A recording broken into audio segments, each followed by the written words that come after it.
فقد قال الله تعالى في القرآن المجيد وفي الفرقان الحميد: أعوذ بالله من الشيطان الرجيم واتبع سبيل من أناب إلي. وفي الحديث الشريف: من كان مستنا فليستن بمن قد مات.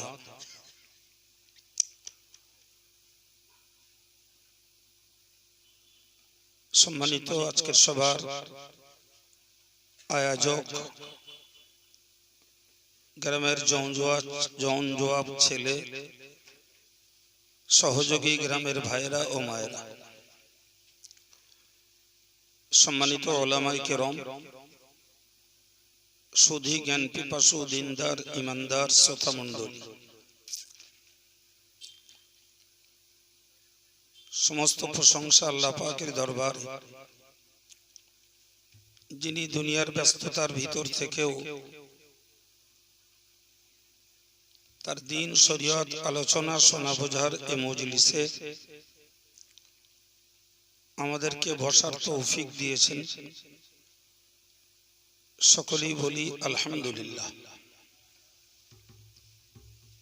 সঙ্গে প্রিয় নবী সাল্লাল্লাহু আলাইহি ওয়াসাল্লামের প্রতি জানাই অন্তরের অন্তঃস্থল থেকে অসংখ্য দরুদ ও সালাম। সমাবেতভাবে সকলেই আরো একবার বলি সাল্লাল্লাহু আলাইহি ওয়াসাল্লাম। সম্মানিত সুধী, এতক্ষণ ধরে মৌলানা আব্দুর রাকিব সাহেবের কাছ থেকে কোরআন হাদিসের সমন্বয়ে বহুমুখী কিছু আলোচনা আপনারা শুনছিলেন। আমি গুনাহগার কিছু কথা বলার জন্য কোরআন শরীফের একটি আয়াত, হাদিস শরীফে উল্লেখিত একটি হাদিসের টুকরা পরিবেশন করেছি। শান্তশিষ্ট নীরব পরিবেশ। আল্লাহ চাইলে কিছুক্ষণ কোরআন হাদিসের সমন্বয়ে কিছু কথা আলোচনার নিয়ত রাখছি। বাকি আপনাদের দোয়া, আল্লাহ পাকের মেহেরবানি, আল্লাহ তৌফিক দিন, বলুন আমিন। শুরুতে একবারের জন্য আবেদন রাখছি, যারা মজলিসের বাইরে আছেন, যদি বিশেষ কোনো জরুরি কাজে ব্যস্ত না থাকেন, মজলিসটাতে আসুন। দেখুন, এটা একটি জ্ঞান চর্চার জায়গা। যারা জ্ঞানী, তাদের জ্ঞানের অভাব কখনো পুরো হয় না।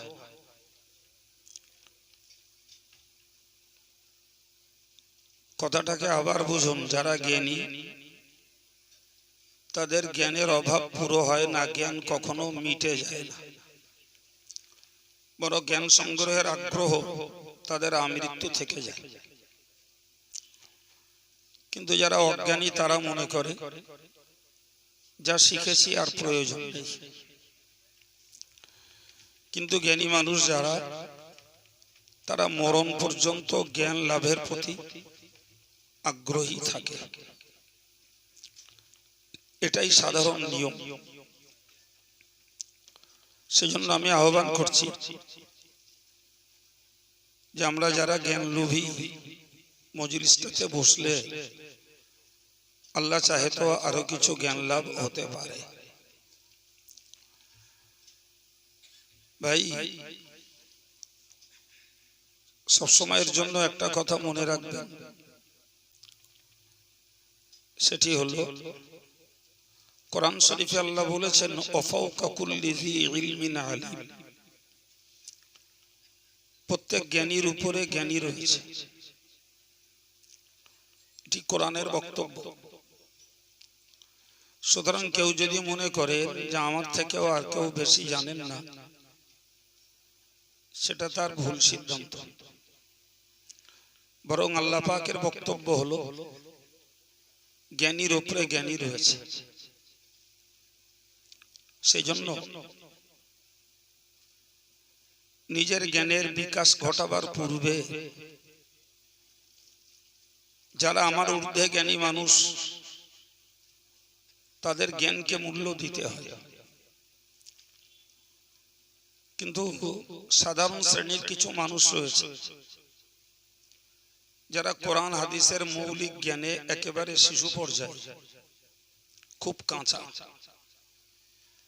কিছু বাংলা বই পুস্তক হয়তো পড়াপড়ি করে, তাতে আর সে আলেমদেরকে আলেম মনে করে না, নিজেরকেই মহাজ্ঞানী বলে ভেবে বসে। এদের পরিণতি খুব বিপজ্জনক হতে পারে, আল্লাহই ভালো জানে। প্রিয় রাসূল সাল্লাল্লাহু আলাইহি ওয়াসাল্লাম তিনি মানুষ হিসেবে যেমন শ্রেষ্ঠ, জ্ঞানগত দিক দিয়ে, ইবাদতগত দিক দিয়ে, সর্বদিক দিয়ে তিনি বিশ্ব মানব জাতির সেরা মনীষী। সুবহানাল্লাহ। জ্ঞানীরা রাসূল সম্পর্কে মন্তব্য করেছেন, রাসূল হলেন সুপারম্যান অফ দ্য ওয়ার্ল্ড, সারা পৃথিবীর শ্রেষ্ঠতম ব্যক্তিত্ব রাসূলুল্লাহ। অথচ তিনি আল্লাহ পাকের কাছে দোয়া চাইতেন,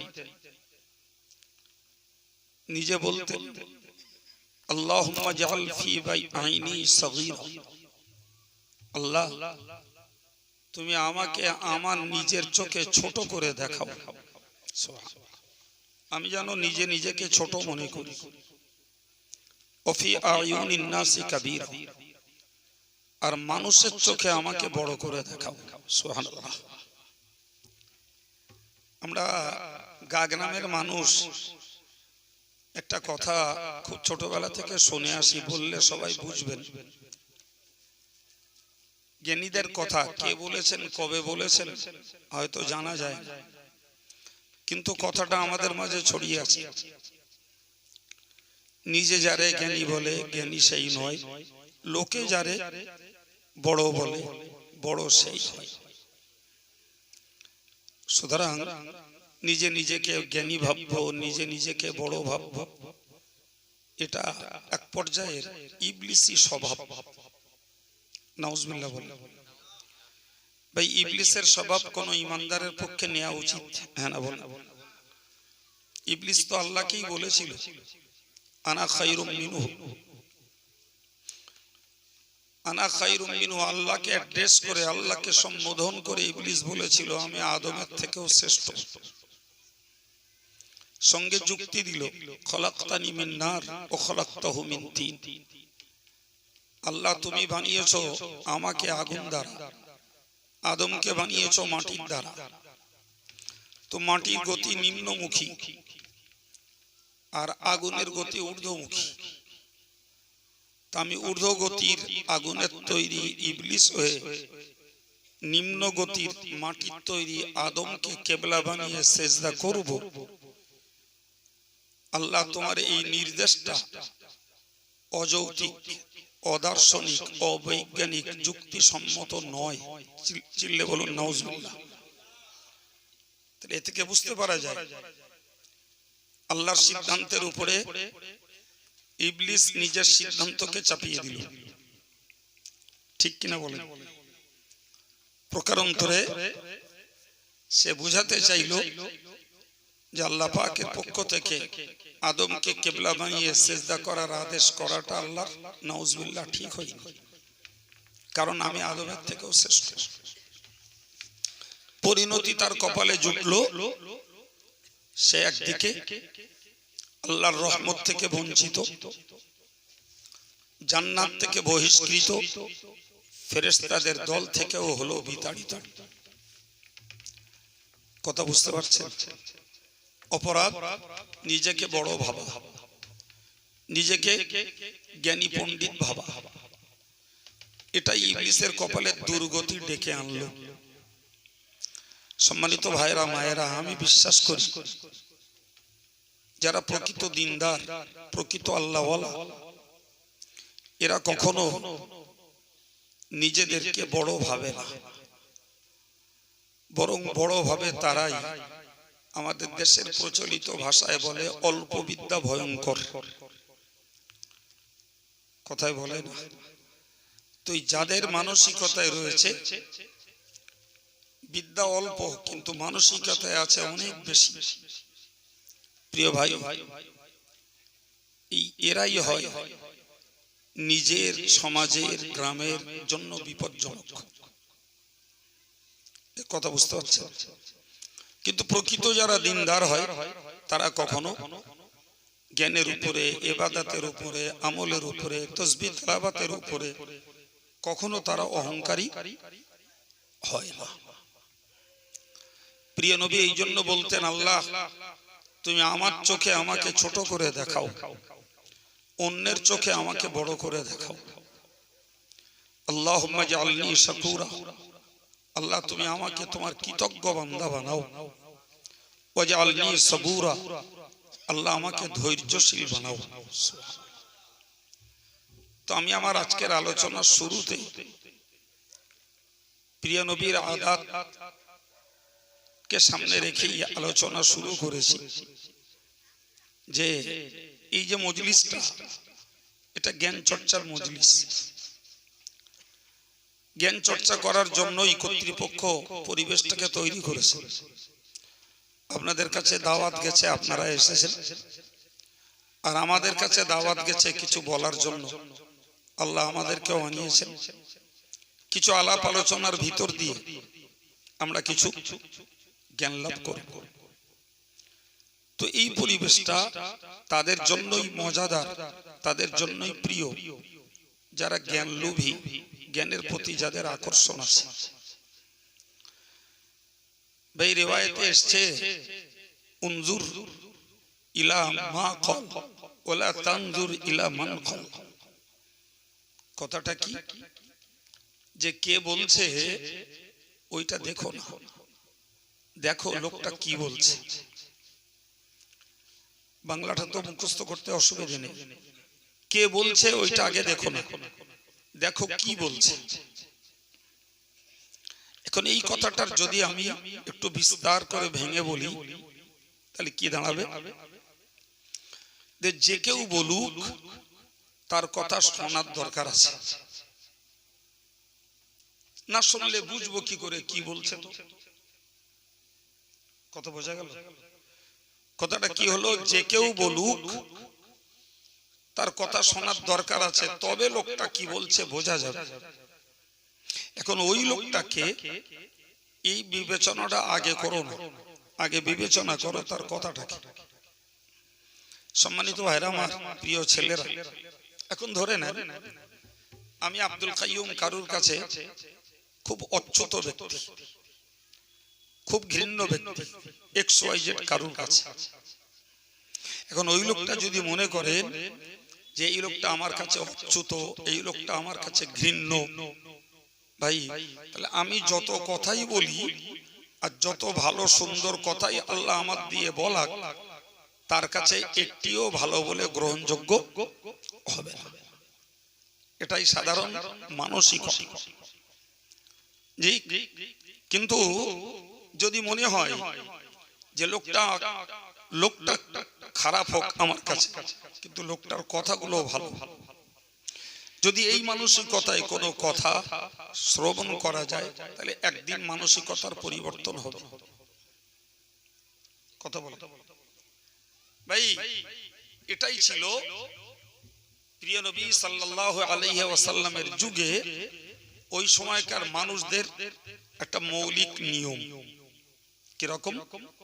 ভাই মুহাম্মদ সাল্লাল্লাহু আলাইহি ওয়াসাল্লাম প্রচার করতেন তাওহীদের বাণী, প্রচার করতেন কলেমার বাণী, প্রচার করতেন আল্লাহ পাকের ইবাদত উপাসনার বাণী। তো এই কথাটা মক্কার লোকেদের কাছে ভালো লাগতো না, কিন্তু তারা উল্টো দিকটা মূল্যায়ন করত। যে ছেলেটা কথাটা বলছে এই ছেলেটা সত্যবাদী, এই ছেলেটা কখনো মিথ্যা বলে না, এই ছেলেটা কখনো হাসি ঠাট্টা রহস্য করে না, এই ছেলেটি ভিতরে অহমিকা অহংবোধ, অহংকার এই ছেলেটার মধ্যে নেই। ছেলেটির ব্যবহার ভালো, আচরণ ভালো, তার লেনদেন ভালো, এবং সমস্ত রকমের অন্যায় অনাচার অত্যাচার থেকে ছেলেটি সম্পূর্ণ নিরাপদ মুক্ত একটি জীবন। তো এই যে প্রিয় নবীর প্রতি ব্যক্তি হিসাবে তাদের আত্মবিশ্বাস, আলহামদুলিল্লাহ, সেই আত্মবিশ্বাসটাই অদূর ভবিষ্যতে ওই মক্কাবাসীদের জীবন পরিবর্তনের কাজে লেগেছে। এই কথা বোঝাতে পারলাম যে এই ছেলেটা হয়তো তার মতামত মতবাদ আমরা এখন মানছি না, কিন্তু ছেলেটির ব্যক্তিত্বের উপরে আঙুল তোলার ক্ষমতা কারণ নেই, কারণ নেই। এই যে নবীর প্রতি আত্মবিশ্বাস, এই আত্মবিশ্বাসটাই তাদের জীবন পরিবর্তনের পক্ষে সহায়ক হয়েছে। পরে তারা ওই রসুলের প্রচারিত কথাগুলোকে মূল্যায়ন করে দেখেছে, মুহাম্মদ যা বলেছে সেগুলি সব 100% সত্য। তবেই তারা বিগত দিনের ধর্মটাকে ত্যাগ করে দিয়ে আমার রসুলের প্রচারিত তৎকালীন সময়ের ইসলামী বিধানের কাছে আত্মসমর্পণ করে ইসলাম ধর্মে তারা দীক্ষিত হয়েছিলেন। প্রিয় ভাই আমার, দুটো দিক, একটা হলো ব্যক্তিত্বের মূল্যায়ন, আর একটা হলো বিষয়ের মূল্যায়ন। অন্যমনস্ক হবেন না, অন্যমনস্ক হন না, কথা বুঝুন, তাহলে একটা জায়গায় পৌঁছানো যাবে। কি বলেছি? একটা হলো ব্যক্তিত্বের মূল্যায়ন, আর একটা হলো বিষয়ের মূল্যায়ন। তাহলে যদি ব্যক্তির প্রতি ভক্তি থাকে তাহলে বিষয়টার প্রতি ভক্তি আসাটা উচিত। যদি ব্যক্তির প্রতি ভক্তি নাই থাকে, তারপরেও বিষয়টা যদি সঠিক আর সুন্দর হয়, তাহলে সেটার প্রতিও ভক্তি আসা উচিত। কিন্তু আমার সমাজের লোকেদের একটা মৌলিক নিয়ম হলো, যার দেখতে নারী তার চলন বেঁকা। যে ওই লোকটা আমার কাছে খারাপ মানে ওর কথা সব খারাপ। নাউজুবিল্লাহ বলে, আর একটু জোরে বলে। আবার যদি কেউ মনে করে ওই লোকটা আমার কাছে ভালো মানে সে অন্যায় করলেও ভালো, ন্যায় করলেও ভালো, সে মিথ্যা বললেও ভালো, সত্য বললেও ভালো। ভাই, তার দোষ আর অন্যায়কে ভাববার মতো তার ব্রেন থাকে না। ওই মহব্বতের কারণেই অন্যায়টাকে সে ভুলে যায়, তার মিথ্যাচারটাকে সে ভুলে যায়, তার অপকর্মটাকে সে ভুলে যায়। ঠিক কিনা বলেন? এই জন্য একটি কিতাব এসেছে, হুব্বুকা শাই ইউমি ওয়া ইউসিম। কিতাব এসেছে যে কোন জিনিসের প্রতি তোমার প্রিয়তা, তোমার ভালোবাসা, তোমার মহব্বত তোমাকে অন্ধ আর কালা বানিয়ে দেয়। কি বানিয়ে দেয়? জি, হাদিসের কিতাবে উল্লেখিত কথা, যে তোমার কারোর প্রতি অতিরিক্ত মহব্বত তোমাকে অন্ধ আর কালা। কথাটা যুক্তি আছে না? তার মানে কি বলেন? যে যারে ভালোবাসে তার দোষ দেখতে সে চায় না, যে যাকে ভালোবাসে তার অপরাধ শুনতে সে চায় না। অপরাধ করলেও সে কালা হয়ে যায়, আর অপরাধ কথা শুনলেও সে অন্ধ হয়ে যায়। তার এক কথায় বিশ্বাস, আমার হুজুর যা বলেছে ওর উপরে কোনো কথা হতে পারে না। কথা বুঝতে পারেন? জি, কিন্তু ইসলাম তো এরকম অন্ধত্বের ধর্ম নয়। হ্যাঁ, তোমার হুজুর হোক আর আমার হুজুর হোক, ইসলামের কাছে তার একটা পাল্লা আছে, তার একটা নীতি আছে, তার একটা মিটার আছে। সুতরাং সেই পাল্লায় ফেললে যদি কথা সত্য হয়, সে হুজুর দামি আর বেদামি যাই হোক, তার কথার গ্রহণযোগ্যতার দরকার আছে। আর পাল্লায় ফেললে যদি দেখা যায় সে কথা ভেজালে ভরা, তাহলে হুজুর যত দামি হোক ও কথা নেওয়ার কোন সুযোগ ইসলামে আছে কি? না। একজন দামি হুজুর ধরে নেন, একটা কথার পৃষ্ঠে উদাহরণস্বরূপ একটা দামি হুজুর, তিনি বললেন যে যা কিছু চাইতে হবে সব খাজা সাহেবের কাছে চাইতে হবে। আমার কথাটা বোঝা গেল কি? আবার বলছি, একজন দামি হুজুর তিনি বললেন যা কিছু চাইতে হবে সব কার কাছে চাইতে হবে? খাজা সাহেবের কাছে চাইতে হবে। আচ্ছা হুজুরের দাম যত, হুজুরের এই কথাটা কি নেয়ার মতো? তামাম পৃথিবীর ন্যূনতম ইমানদারেরাও জানে যে যা কিছু চাইতে হয় সেটা আল্লাহর কাছে।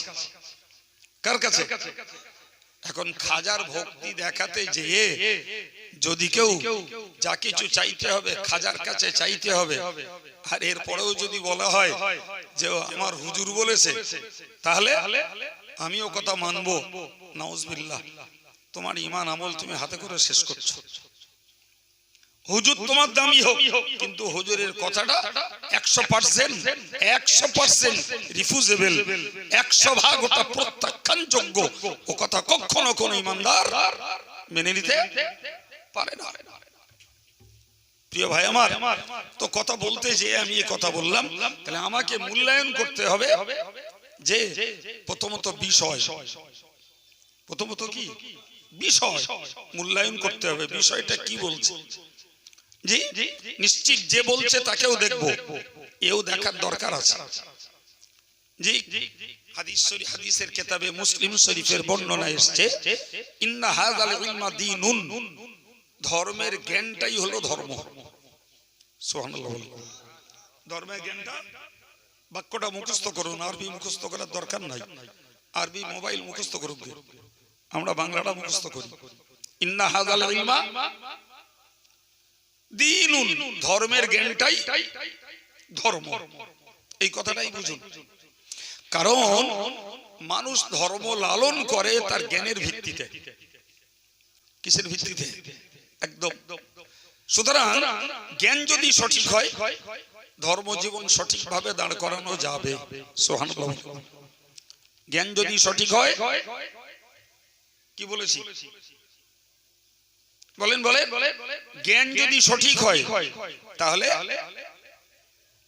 ধর্মজীবন সঠিক পথে দাঁড় করানো যাবে। এখন জ্ঞান সঠিক হতে গেলে, সঠিক জ্ঞান পেতে গেলে নিশ্চিত যার কাছ থেকে জ্ঞান নেব সেই লোকটার জ্ঞানের মূল্যায়নটা করা দরকার। জ্ঞানের মূল্যায়নটা এই জন্য হাদিসের কিতাবে এসেছে, ফানজুরু আম্মান তাখুযুনা দীনাকুম, তুমি ধর্মের জ্ঞান যার কাছ থেকে নেবে তাকে একটু পরীক্ষা নিরীক্ষা করে তবে ধর্মের জ্ঞান নাও। সে যে ধর্মের জ্ঞান দিচ্ছে প্রকৃতপক্ষে ধর্ম জ্ঞান দেওয়ার মতন পড়াশোনা সে করেছে কিনা, যে ধর্মের জ্ঞান দিচ্ছে ধর্ম জ্ঞানটাকে তার জীবনে সে আচার আচরণ করে কিনা, যে ধর্ম জ্ঞান দিচ্ছে সে তার জ্ঞানের বিপরীত কাজ করে কিনা। এই কথা বুঝতে পারেন না?